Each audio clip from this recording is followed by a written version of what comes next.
So hello good people of the internet, this is Tommy Kelly and this is the second video in the 47's video course, or the complete course, or something approximate to that kind of a name.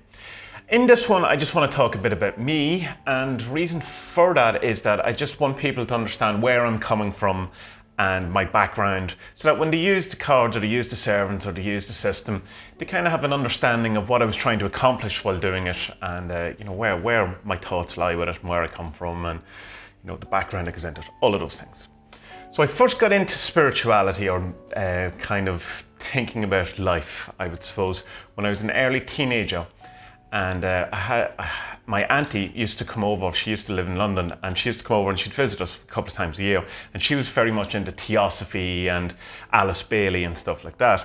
And through her I had many conversations and chats when I was about, say, maybe 12, 13, and just had a huge interest in and wanted to know more about. So she sent over some books by Stuart Wilde, and I just found them amazing. I really liked him as a guy. I really liked his attitude. He didn't take things too seriously, as opposed to, say, like the Theosophy or the Alice Bailey stuff, which was very serious, very somber, where Stuart Wilde was very, hey, and it was more joyful, and it was more happy, and I enjoyed his outlook. Now, I didn't go with all the things that Stuart Wilde went, and certainly as he progressed and he went on his own journey, towards the end, I don't really go with any. He got very dark at the end, and that's the way it is. But his early work is really, really good, and I still recommend it today.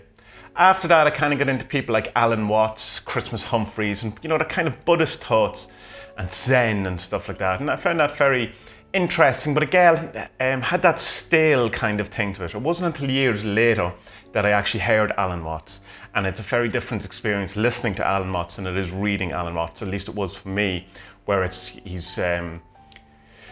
certainly he's a joker, he's funny, he's humorous and stuff like that. So it gives a bit of a kind of a lighter breath into the work. So he works better for me having heard him rather than listened to him. Progressing on from that, I did spend a bit of time with Theosophy and Blavatsky, and then my auntie did buy me all of the Alice Bailey books, and I tried my best to read as many of them as possible. They're very stale, and I'm not gone on them. I find them very kind of. My main thing that came out of it when it was and so what? All of these ideas, the rays, the cosmic rays, the different things, or it's like, and what? And how is that good to my daily life?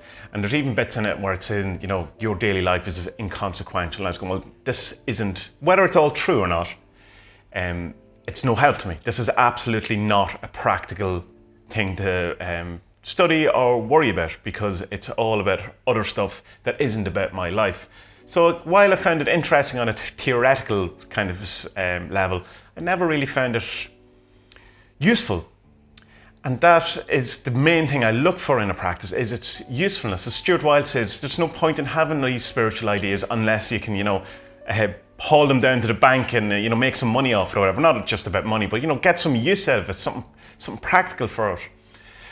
So then in my kind of 20s, I was all about the music and all that, and I was travelled around, mostly around Ireland with bands, and I recorded some albums, did some solo albums, did some solo gigs. Was a sound engineer for most of my 20s. And it was something I just fell into because no one else was doing it, and it seemed to be all right at it. And but by the time I think about 26, I was kind of looking for something else, and I went back to college, still doing the sound at the weekend and still doing the band. And I went and studied holistic health therapies, which had stuff like Reiki and Indian head massage, kinesiology, aromatherapy, reflexology, and a whole host of other stuff like that. And it was a 2-year course, and I found it really interesting. And it was more because I, just was interested rather than ever wanting to pursue any sort of career along those paths. And when I came to the end of that, my life came to a kind of a. It's 27. It's Saturn return. It's that whole thing. But it's like it came to an end, and a lot of the stuff I was doing, I just couldn't do anymore. I looked at myself and I was looking at the sound engineer, and I was going, if I don't stop this now, I'm going to be doing this for the rest of my life. And I really disliked it. It wasn't something I ever wanted to do, and it was not rewarding, and I felt like I didn't want to do it. And I went through a bad breakup. I kind of left the whole section of friends, the whole community of things, and left all that and walked away from all that. So a lot of clearing out and a lot of things happened. And at that point, I kind of let go of the whole spiritual thing to just all of it. You know, baby and bathwater, everything went out. So then it was a couple of years later, not sure how many, because I'm a bit hazy on the whole timeline. And I seen The Secret, and I got into the law of attraction, and I found that it works really well, and it works really well for me, and it still does. And it's something that I try to do more of, but that I don't because of kind of other thoughts that I have or whatever. So then, coming out of the kind of heavily back into the positive thinking type thing, gosh, went through all the people who were in The Secret, so like Mike Dooley, Neil Donald Walsh, the quantum guy, what's his name? Anyway, all those, kind of, and still wasn't finding what I was looking for. Until one day, I seen this video. Here we are, right? Fuck, man. I'll tell you, when I was a kid, I read Robert Anton Wilson and all this shit, and here we are, we're standing here, we're talking about this shit, and it's real. And that changed everything. That changed absolutely everything. From that scream to the names, like I found Robert Anton Wilson, I found Sigil Magic, found Chaos Magic, found Rune Soup, found Pete Carroll out of this video, Ramsey Jukes, I found Phil Hine. Everything that I've, grown to love and, evolved with and stuff like that came from seeing that video. I was aware of who Grant Morrison was, obviously from years ago. I had known him from Zenith in 2000 AD. I'd known him from Gothic, the Batman story, Arkham Asylum, of course. So I was aware of who he was and all that, but I wasn't aware of the magic element to him, or I wasn't aware of this video for a long while. And it was only at that point that I read Invisibles. Well, I didn't read it when it came out, because I also, at the time, had taken a break from, comics or whatever. So at this point, I was back into doing art, because I felt that was the thing that I wanted to do. It was the thing I was most happy about. And so I was doing comics, and I did a number of comics. I did start off with Road Crew, I did Something Wonderful, I did Holy Numbers, I did Them, which is my personal favorite, I did The Great Work, and some other stuff. And by the end of that kind of run, that section of my life, I again come to a point where I had run out of steam on it, and things weren't going, my life wasn't going the way I wanted it. It was hard. I was getting heavily into chaos magic and trying to, see that, this is my, I have as much say in my life as, as I can, as life has on me, and finding it very hard. And I got very down and very depressed and really, really bad at this point. And I was coming to another point where I could have just given it all up or whatever. And what happened instead is I decided that I would make a system of magic that I wanted to use.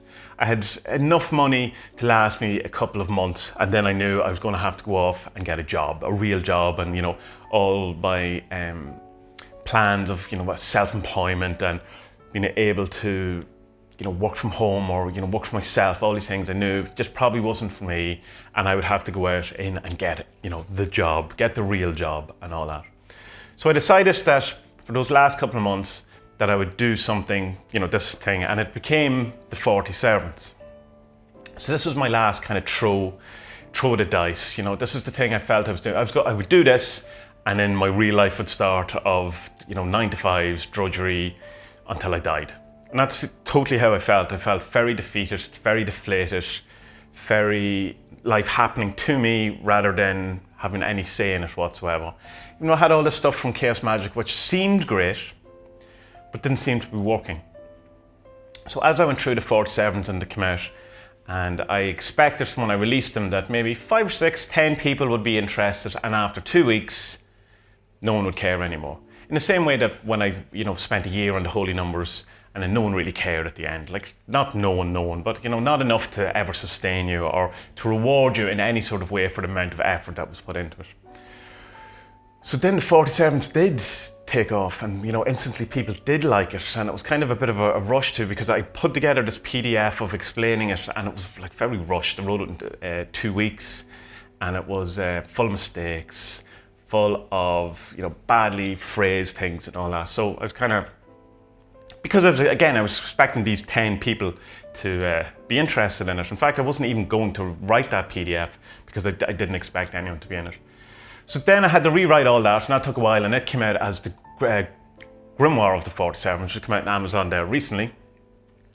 And it has done really well. So up to now where we are in this video course, now where I'm going to explain all of the stuff in a video way.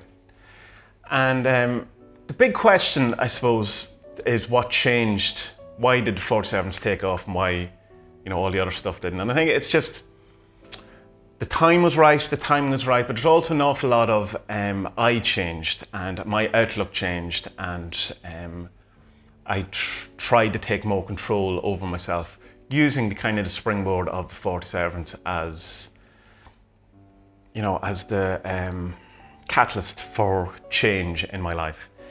And it's been very rewarding, very hard, very tough in many times, but it's really good, you know, and I'm delighted that the 47s happened in the way it is. It seems to have brought an awful lot of help to an awful lot of people, including myself. So I'm very thankful for that. So that's just kind of a bit about me.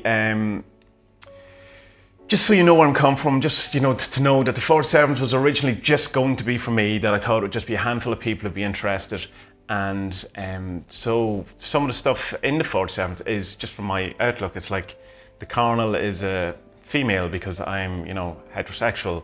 But then say things like the Lovers, I tried to make it a bit more ambiguous and stuff like that. So you'll have to bear with some of the limitations of the 47s deck because they were written or were designed with me in mind, not the general public in mind. But I don't think there's too many limitations on it. I think it works quite well as a kind of universal system, and but in very specific places it doesn't, or doesn't for some people would probably be the best way to put it. So yes, good people of the internet, that's the general introduction on who I am, and next we are going to start looking at divination, what it is and how you can do it.